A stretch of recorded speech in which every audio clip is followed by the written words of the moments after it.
So there's going to be another movie review. This one's called To Have and Have Not, 1944.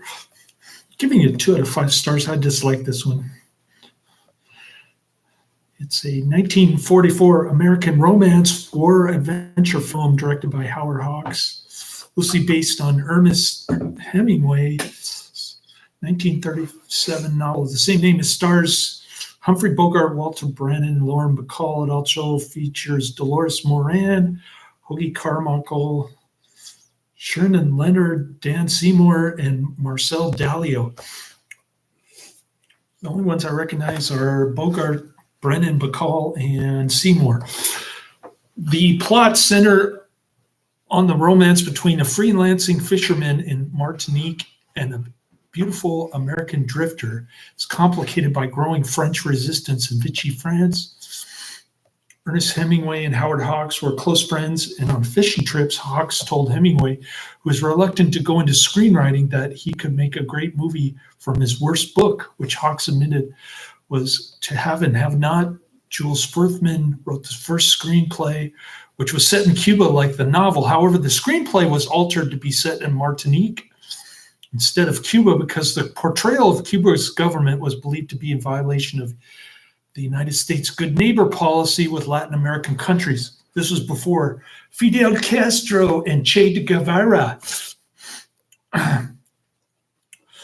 Hawks' other good friend, William Faulkner, was the main contributor to the screenplay, including and following the revisions because of the contributions from both Hemingway and Faulkner.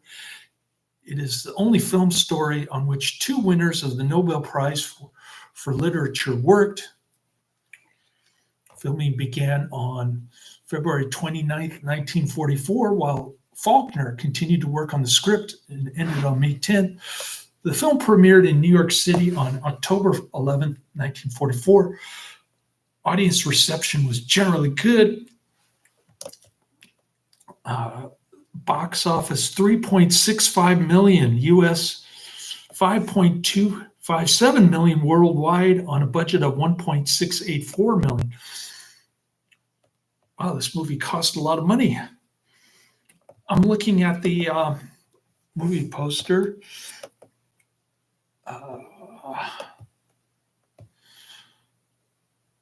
And His Kind of Woman is a powerful adoption of Ernest Hemingway's most daring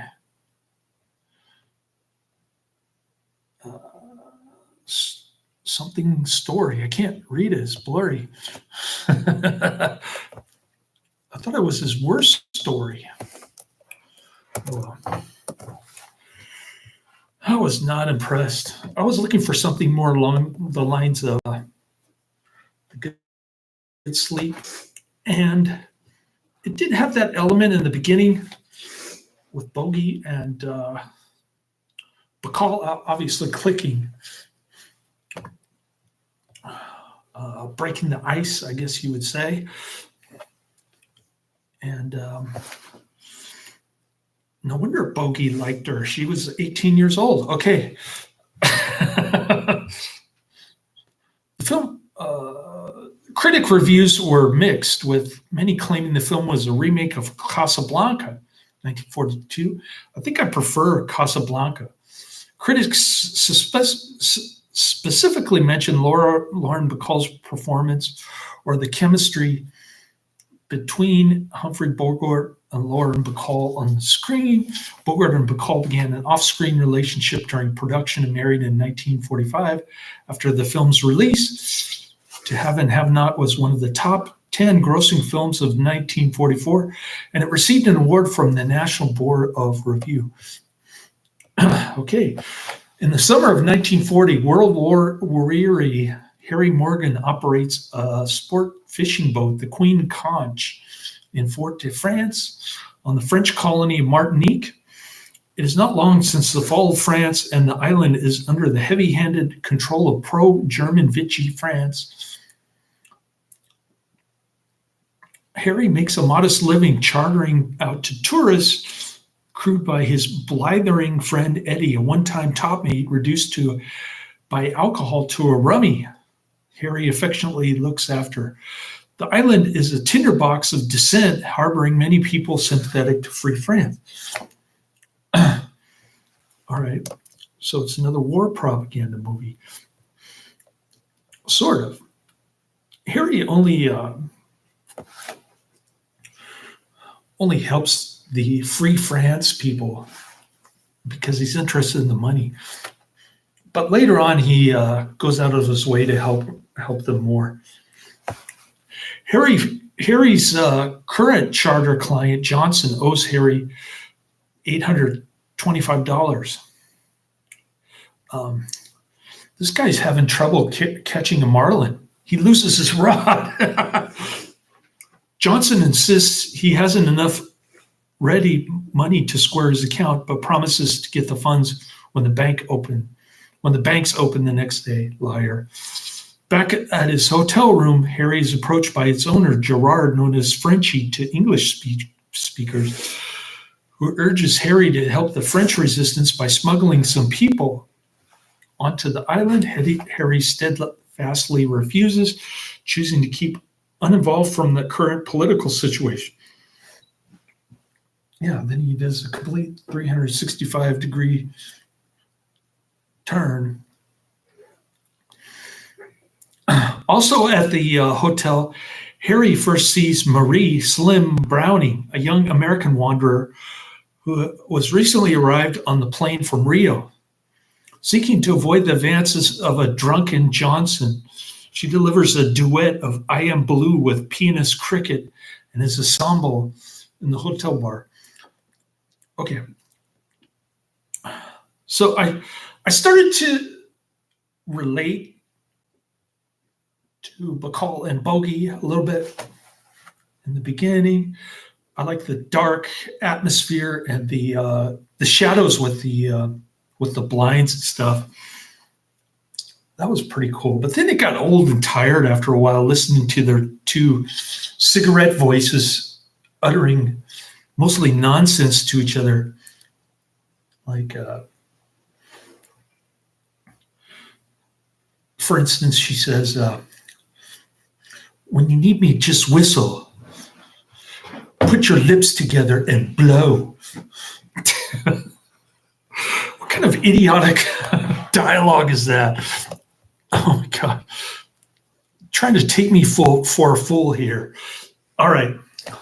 A keen observer, Harry has noticed Slim picking Johnson's pocket, and he follows her to her room directly across the hall from his own. He forces her hand over the wallet, which is found to contain $1,400 in traveler's checks and a plane ticket for early the next morning before the banks open.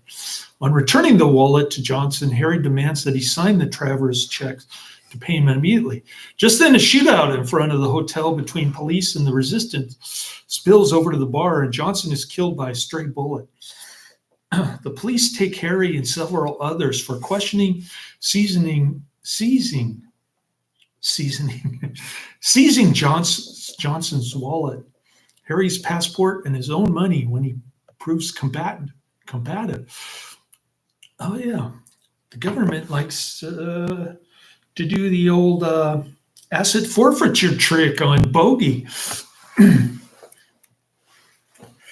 Back at the hotel, Gerard offers to hire the now effectively penniless Harry to transport resistance members Paul de Barsac and his wife Helen from a nearby isolate to Martinique. Harry reluctantly accepts now that he's broke. Meanwhile, a sexually charged romance has been developing between Harry and Slim. Oh, must be off screen.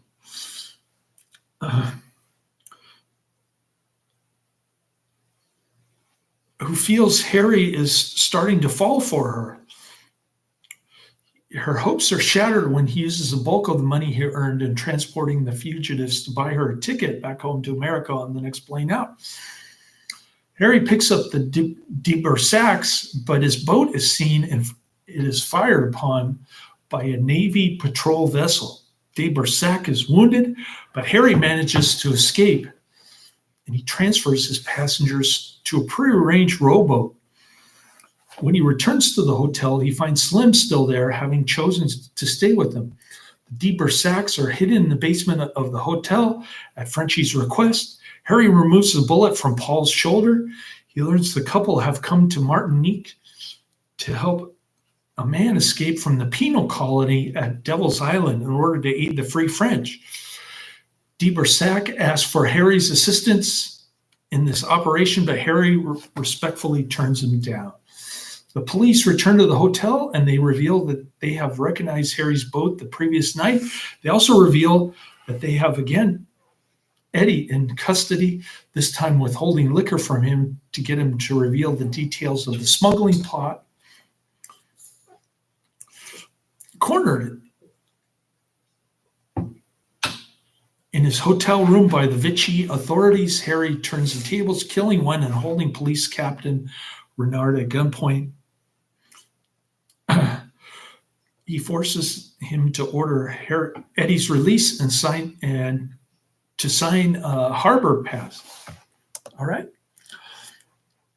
At the time of casting, Bacall was an 18-year-old model. She had appeared on the cover of Harper's Bazaar, and she was noticed by Hawks' wife, Nancy Slim Keith, who showed the cover photo to her husband. Hawks sought Bacall out in April 1943, and he signed her for the role, her first movie appearance.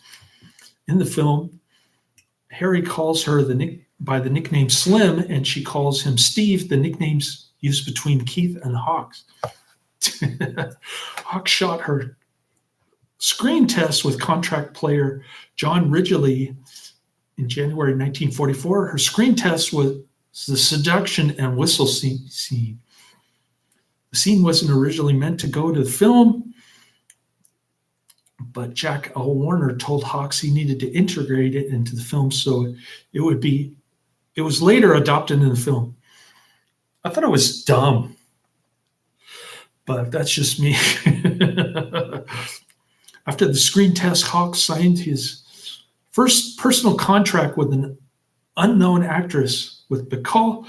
After she turned 19, Hawks changed her name from Betty Persky, using a variation of her mother's maiden name, Bacall, for her new surname. Hawks had to decide whether the love interest in the film would be split between two female actors or rest alone on Bacall. One of the brothers was uninterested in Hawks using Bacall and required Hawks to screen test some of the studio actresses, such as Dolores Moran and Georgette McKee. After the success of Bacall's screen test, however, Hawks was confident in Bacall, and he believed he just needed to convince Feldman, Warner, and Bogart. Bacall was offered the part in early 1944, with half of her contract belonging to Hawks and half the other belonging to Warner.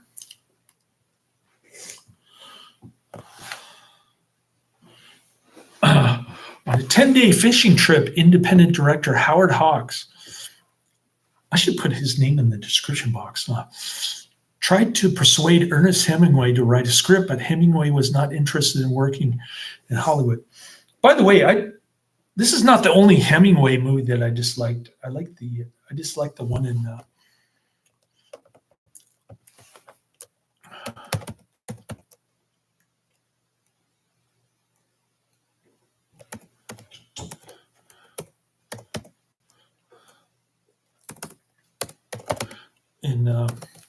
Monterey, sorry.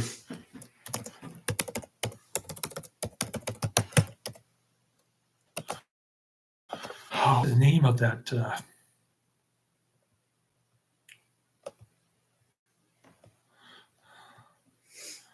Cannery Row. That's another one that I really disliked.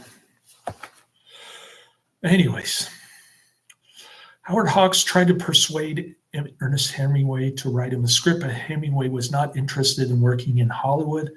Hollyweird. Hawks insists he would make a film from Hemingway's worst story. Although Hawks had a high regard for Hemingway's works in general, he considered to have not his worst book a bunch of junk, and told Hemingway so. Hemingway, why you would want to make a movie out of a bunch of junk is beyond me, but okay. Hemingway and Hawks worked on the screenplay during the remainder of the fishing trip. They decided the film would not resemble the novel, but rather would tell the story of how Morgan met Marie. Marie's character was extensively altered for the film as well. That's why they say it's loosely based. And it doesn't take place in Cuba, it takes place in Martinique. In May 1939, Hemingway sold the book rights to the Hughes Tool Company, with whom Hawks had connections. Hawks bought the book rights in October 1943, then sold them to Warner Brothers. Because the rights to the novel bounced between sellers, Hawks made 10 times more money selling the rights than Hemingway did. On learning this, Hemingway reportedly refused to speak to Hawks for 3 months. The screenplay for To Have and Have Not bears little resemblance to Hemingway's novel, as I mentioned earlier. The only similarities include the title, the name, and a few personality traits of the main character, Harry Morgan, the name of Marie, the name of Eddie, and the name and character traits of Johnson. Johnson is the only character that remained the same in the novel, in every revised screenplay in the film. The film bears resemblance only to the novel's first 4 chapters. Maybe that's why I like the beginning more. I don't know. Could be. I just thought it was dark and it had that kind of film noir look at the beginning, but then it got old and tired after a while. I wasn't interested in the music. I wasn't interested in the relationship between Bogey and Bacall. Anyways.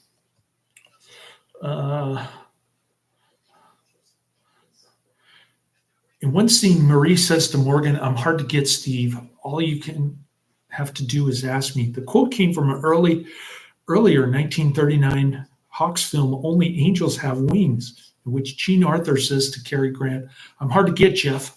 All you have to do is ask me." Warner Brothers released To Have and Have Not on October 11th, 1944. Mixed reception.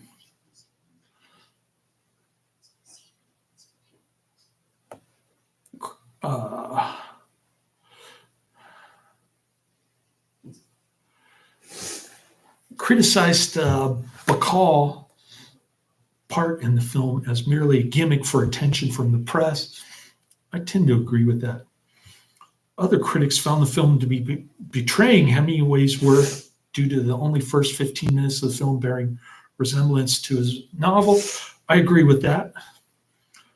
Americans were preoccupied with World War II and they had little interest in the hero Bogart, who constantly rejected commitment and whose only interest in France's cause was financial to help himself and his girl Bacall.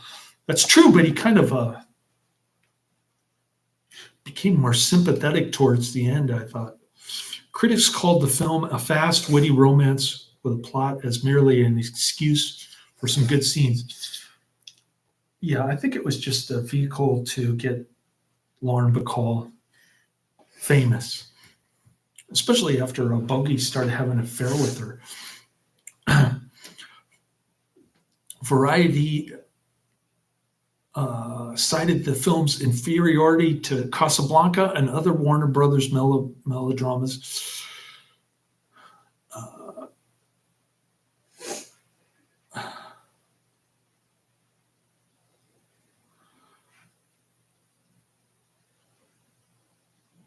They said it was too unsteady a storyline. I tend to agree. The story kept jumping from scene to scene, and it was hard to follow. It was hard to predict the ending, and then the ending ended so abruptly. I didn't like the ending.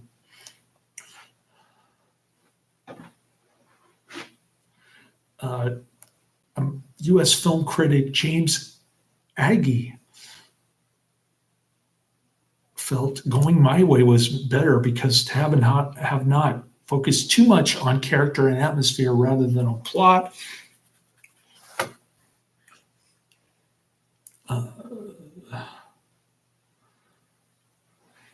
The film was one of the top 10 grossing pictures of 1944, according to Warner Brothers records. The film earned $3.652 million,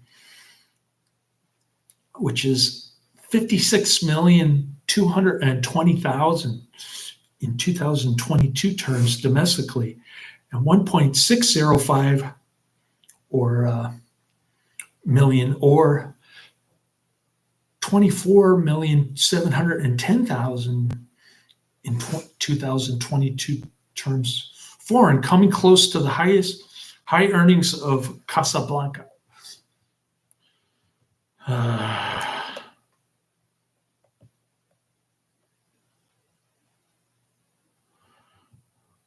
Robin Wood said, "To Have and Have Not presents one of the most basic anti-fascist statements the cinema has given us."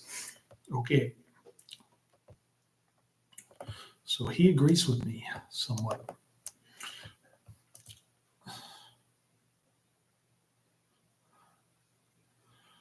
Oh, Luke Oz is in the chat room. He says, "Greetings from Ireland. Just wanted to say I stumbled across your review of Woodchipper Massacre and enjoy your content and opinions. All the best, my friend." So I've got two fans from Australia, one from Southern California, and one from Ireland. I don't know where Professor Quiz is. Maybe he got hit by a bus. Cool. So I think I beat To Have and Have Not with the Dead Horse. I'm here at Belmont Library, getting ready to go to Palo Alto for some pizza before his piano recital. And I didn't want to drive home to cook because I didn't have time. He's got to be there at 2 o'clock. So anyways, I was able to get $30 from his mother for gas and food. We're going to the pizza joint in Palo Alto, close to his piano recital, so we can take our time eating the pizza, waiting for it to cook. We don't have to be there until 2 o'clock. And parking is difficult in Palo Alto. So that should give us enough time to eat, wait for our pizza to cook, to find parking, and all that good stuff. I didn't even know there was a New York pizza in Palo Alto until I looked it up on Waze just now. I posted 3 links to Adrian about election fraud. The Democrats did it again.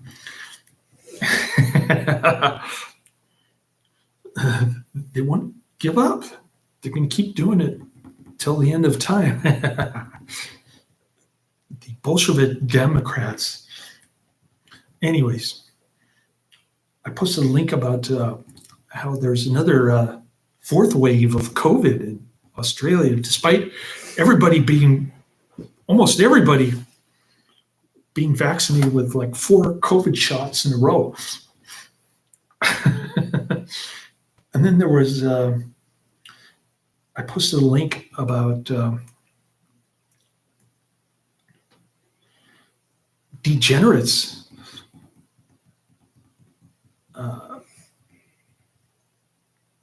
Just the worst people you can imagine, including but not limited to the current U.S. president, breathing on some little 13-year-old girl. Anyways, so I posted those 3 links in the comments section to my Bacall to Arms video, my last video.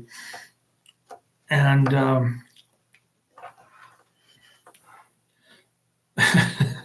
Adrian ignored all 3 of them. He didn't want to click on the links, I guess. He's worried about a virus or something, or maybe he's more interested in beer. But anyways, so we're going to Palo Alto to get pizza, piano recital, then we're coming back here, then we're going to Burger King in San Mateo. That's the plan for today. I got 1 review in. I'm going to check out Topper Returns, maybe Phantom from space later on. And I'm not going inside to see my son's piano recital because they're forcing everybody to wear a mask. I'm not cool with that. We don't like masks. But I guess my son is okay with it. He wants to go. He's the one who got me to bring him there. And unfortunately, I got $30 for gas and food from his mother. She just handed me a 20 and a 10. So I was expecting 50, but I'm okay with 30.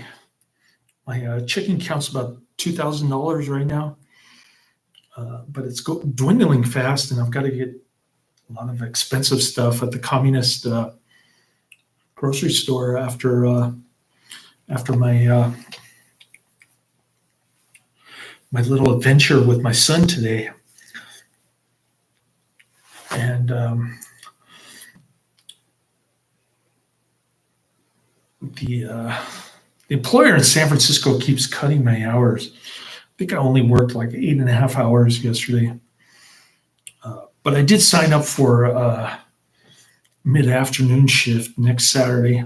So hopefully I'll get a total of 60 hours next week instead of 54 this week, which is kind of low for me.